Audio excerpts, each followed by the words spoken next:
What is it about the Ganga River that has made it a cornerstone of Indian culture and spirituality? Why does it hold such a profound place in the hearts of millions? The answers lie in the verses of the Ganga Strotram, a divine poem that sings the praises of the sacred river. The first verse sets the tone, introducing the Ganga as a divine river from heaven, the savior of all three worlds. It describes the Ganga as pure and restless, and tells us that it adorns the head of Lord Shiva. The verse ends with a plea. May our minds always rest at Ganga's lotus feet. This is a call for constant devotion and surrender to the river's divine power. The second verse continues the tribute, hailing the river as Mother Bhagavati, a source of happiness for all. The verse acknowledges the river's importance as sung in the Vedas and pleads for protection from the merciful goddess, acknowledging our own ignorance and inability to truly comprehend her importance. The third verse compares the sacredness of the Ganga's waters to the Charanamriti of Srihari.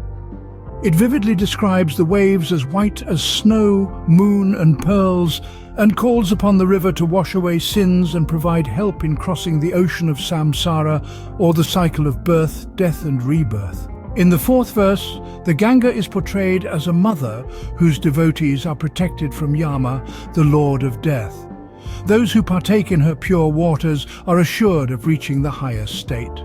The fifth verse describes the river's journey through the Himalayas and her relationships as Bhishma's mother and sage Janu's daughter. It acknowledges her role in saving those who have strayed from their path.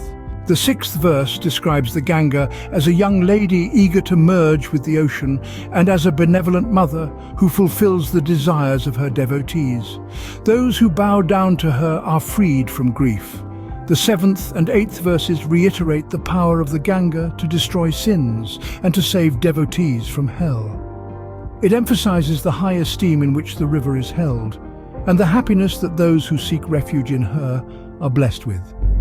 The ninth verse is a plea to the goddess to take away diseases, sorrows, difficulties, sins and wrong attitudes.